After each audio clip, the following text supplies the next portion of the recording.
Parcoursup.fr. Mais oui, Catherine. La nouvelle plateforme en ligne pour accéder à l'enseignement supérieur où les lycéens, mais aussi les étudiants qui veulent se réorienter n'ont plus que 4 jours pour formuler leurs vœux. Parcoursup remplace le système APB, admission post-bac. Le gouvernement parle d'une procédure plus juste qui permet d'éviter le tirage au sort dans les filières en tension. Parcoursup censé être également plus simple qu'APB, sauf que...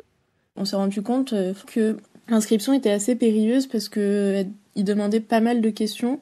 Et du coup, nos profs principaux ont décidé de passer 1 heure exprès pour Parcoursup tellement c'était compliqué. Nous venons d'entendre Lisa Pelabed, membre du syndicat lycéen La Fidèle. Lisa est surtout confrontée à Parcoursup cette année et c'est vous, Damien Triomphe, bonjour. Bonjour. C'est vous, Damien, qui avez rencontré Lisa, 17 ans. Oui, elle est en terminale au lycée Pablo Picasso à Fontenay-sous-Bois.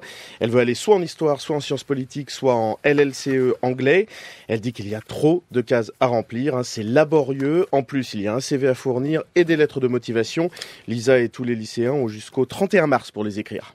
J'attends vraiment la fin pour avoir le temps de bien les rédiger. Tout le monde peut le faire en soi. Mais le problème, c'est que d'une part, on nous demande d'écrire 1 lettre par vœu, donc 10 lettres en tout, alors qu'au final, nos dossiers seront analysés par des algorithmes.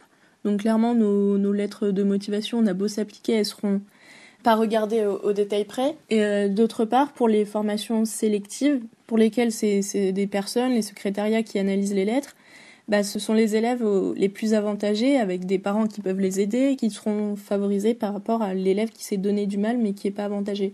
La question de la sélection, qui est avantagé, qui ne l'est pas. Lettre de motivation, bulletin de notes, la situation géographique, plus les attendus, c'est-à-dire les compétences attendues selon les filières, l'autonomie, l'ouverture au monde, c'est assez large. Et plus encore, une fiche à venir qui est remplie par le chef d'établissement et le professeur principal, une appréciation en quelque sorte sur le choix de l'élève, sur chacun de ses vœux. Tout ça va déterminer si le lycéen entre ou non dans la filière qu'il souhaite. C'est beaucoup. Autre reproche, Damien, adressé par les futurs étudiants, les critères d'admission dans l'enseignement supérieur, ils seraient encore trop flous. Parce que dans tout ce que je viens d'énumérer, qu'est-ce qui va être le plus important ? Tous les arrêtés d'application de la procédure n'ont pas encore été pris. Alors on ne sait pas tout à fait les modalités de sélection d'une filière à l'autre.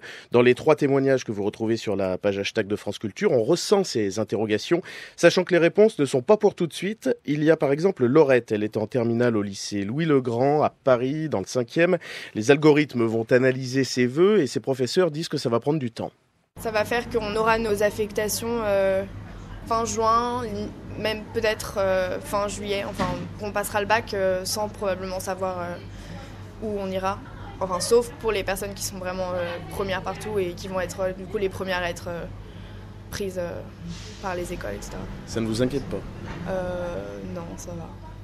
Enfin, si, mais du coup, je me dis que ça me laisse plus de temps pour choisir. Choisir. Alors, il y a l'administratif, d'accord, mais c'est choisir qui fait de Parcoursup un parcours du combattant aussi. Amadou Boy est conseiller d'orientation au Centre d'information et de documentation jeunesse à Paris, dans le 15e. C'est quand même tout un chantier de se connaître, surtout quand on a 17 ans, et de faire un choix. C'est quelque chose de très, très, très difficile. Je vais vous dire, les questions les plus récurrentes au CIDJ, c'est: je suis en terminale, ES, je ne sais pas quoi faire. C'est compliqué parce qu'il y a énormément de formations. Il y a énormément de choix. Donc je comprends que le jeune, quand il se met sur Parcoursup, qu'il voit des centaines de BTS, des centaines de licences, avec des intitulés qui est parfois pompeux, effectivement, ne l'aide pas effectivement dans les choix qu'il a amené à faire. Il le dit dans son témoignage, des lycéens, il en voit beaucoup défiler ces dernières semaines et on voit aussi leurs réactions sur Twitter parce que s'inscrire sur Parcoursup, ça ne les rassure pas. Son témoignage et bien d'autres à retrouver sur franceculture.fr. Damien Triomphe, vous signez ce hashtag Parcoursup, c'est compliqué.